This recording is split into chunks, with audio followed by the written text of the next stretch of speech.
Here's the real question. How do dentists like you, who aren't willing to let insurance dictate how you will run your practice, who want to create incredibly profitable practices without sacrificing your time or sanity, how do you create the strategies to ensure your practice not only survives, but thrives in the 21st century? That's the blaring question, and Dr. Steve Schlintz is here to provide the answers. Welcome to Dental Practice Freedom Radio.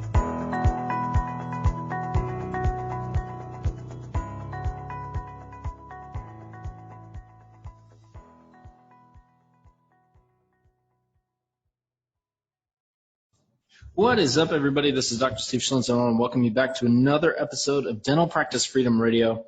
And I can't believe it is less than 1 week away until I get to finally speak at Dentistry's Got Talent with, I think it's 25 amazing other speakers. I'm really, really just pumped, to be honest, and kind of nervous. Traditionally, when I'm speaking at events, I get 40, 50, 60 minutes, and this is 10 minutes, and then I have to have a backup speech in case I win, and I have every intention of winning. So to be in the finals, you got to give another speech, and so I was thinking, what is my backup speech? And I think I have some ideas on what that's going to look like, and that's going to be a lot more from the heart, even though the first one's from the heart. When I'm speaking, I really don't rely on scripts that much. I don't rely on memorizing my speech. I have stories that I love telling, and in a format like this, I think a lot of it is going to be creating value for others and talking about my experiences. And that's what I wanted to share with you today.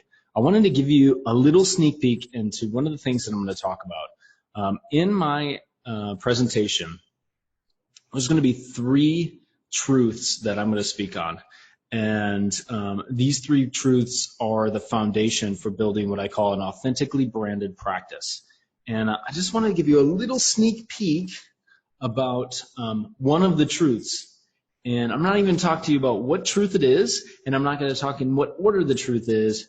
What order the truth is. I'm going to tell you what the truth is just because I'm going to be talking about it, but I'm not going to tell you what order it is, and I'm not going to talk about the things around it. It's a sneak peek. So if you guys are like, wow, that's pretty good, I highly encourage you. I'm going to put the link back in here. Go to Dentistry's Got Talent and register if you haven't already done so, to make sure that you're there and get the recordings and watch them live and get some CE credits. I think there's 7 free CE credits. And I know as dentists, you guys all are like, oh, CE, I love CE.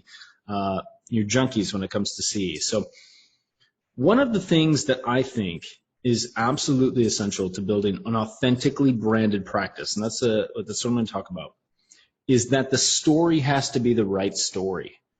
And the story can't necessarily be about you and your practice and why you're cool. It has to be about the customer that you're trying to reach and why their story is the story behind what you do. I'm going to give you a great example. So this is how it should work. Now, I'm not a big fan of external marketing, just in general. With the nature of my practice and the way I try to organize my practice, I don't spend a lot of money and I don't spend a lot of time externally marketing. But I know it works when you have the message right. And this is what happened literally in my practice the other day. The patient was looking for a new dentist. They were up in probably about 30, 40 minutes away from my practice currently. And then they came into my practice because they were relocating to this town from the town that's 40 minutes away. And they said it was just too hard to commute or travel and commute to go see your dentist. And they said, so we were just kind of looking at different dentists, and we went through websites, and then we found your website. This is the wife talking. And she said, I was just looking to get established as a patient, but I was going through your website, and you're talking about, health and disease, and then you were talking about TMJ, and if do you suffer from TMJ? And then he went into the symptoms, and it literally, this is word for word what she said, it's literally like you took my story and you put it on your website, and I didn't even know I had quote unquote TMJ related things until I read every symptom you had and said, oh my gosh, this is me. And so then I followed up and I said, well, let me guess just what you've kind of done to this point then to be in this situation where you're going to get established to a dentist. And now we're talking about some pretty complex stuff. So let me just let me take a guess, and if I'm completely wrong, you just let me know. And she said, great. I said, you've probably seen at least one, maybe 2 or 3 different chiropractors. You've seen an ENT, you've seen a neurologist, you've seen the traditional physician, and you have no idea where to go. And my guess is you're probably starting to look at taking harder drugs for your headaches that you're getting on a daily basis. She said, oh my gosh, how did you know that? The reason I knew that is because I've studied this stuff for so long, and I know exactly who my ideal client or customer or patient or whoever you call them is, that I know their story better than they know their own story. And so the story I convey is not my story, why I created my practice, why we're unique and different, why I like, drinking wine at night. I mean, that stuff's great. I'm not saying it's not great, but it's not going to get somebody to say, you're going to be the guy for me. Like, you're the one who's going to take me to the promised land, right? When I'm relaying their story to them and they hear it, it clicks and they understand, like, this is the guy. This is the one that finally understands what's going on with me. I'm telling you, it's an incredibly powerful place to be. So, we do our treatment a little bit different.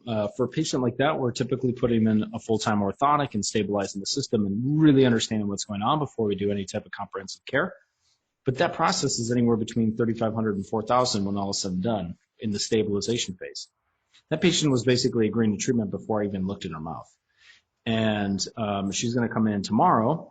And this is not to brag, this is not to boast, but I'm saying when you do this effectively, you have to understand, if you're looking, especially if you want to thrive in a fee-for-service market, there's so many different ways you can do it. But to me, there's nothing better, there's nothing more satisfying than when you can sit with a patient and they're already saying yes to treatment and you've never looked in their mouth. You don't have to go through the whole rigmarole of, saying that right. I just always wanted to say that. You go through an exam, all this stuff is important, but if you do your preclinical interview the correct way, you build instant bond and rapport. And from that point, you can take them wherever you want them to go, right? And there's some power in that. And that's the branding, that's the building the story that isn't necessarily your story, but your patient's story, so that when they see that story, they resonate so much with it, like, oh my gosh, that is me, that they're going to go with you and listen to what it is you say. And yes, you can still have your bread and butter stuff, and you can still do this. And hybrids are a great model. But listen, when you are trying to build authenticity in your office, when you're trying to create a blue ocean, when you're trying to be unique and different, it's not simply enough to say, I'm unique and different. Everybody's unique and different. That doesn't make you unique and different. You have to build a story that's crafted around your ideal patient avatar. And an avatar is like a lookalike, right? So your patient lookalike, you're going to pick out, how old is this patient? Is the patient male? Is the patient female? How many kids does the patient have? Is she single? What does she do? Does she work? Is she retired? Like, what does that look like? Where is she shopping? Where is she looking at magazines? Like, you have to understand every component about that person, so that when you go to describe their story, you know exactly what to say and how to say it in a way that somebody, when they see that, they resonate with it immediately, and they're going to stop looking at other websites at Price Shop. And they're immediately coming to you because that person, that dentist gets me. That's what you want to create. So make sure you're checking that story. Make sure your call to action, make sure your unique offering is built around your actual avatar. And I'm telling you, you will be more wildly successful than your wildest hopes and dreams. So in the link, there's going to be, in the bio, there's going to be, or the summary of this podcast episode, there's going to be a link to Dentistry's Got Talent. If you have not registered for that, please do so. And then go check out my webinar on these concepts. A lot of what I talk about in my free webinar is built around these concepts of creating value this way. And all you have to do is go to www.dentalsalessecrets.com. And that webinar will talk to you more about how do you create an effective blue ocean. So hopefully you enjoyed this episode, and I'll see you at the next one. Thank you so much for listening to this episode on Dental Practice Freedom Radio with Dr. Steve Schultz. We'll see you on the next episode.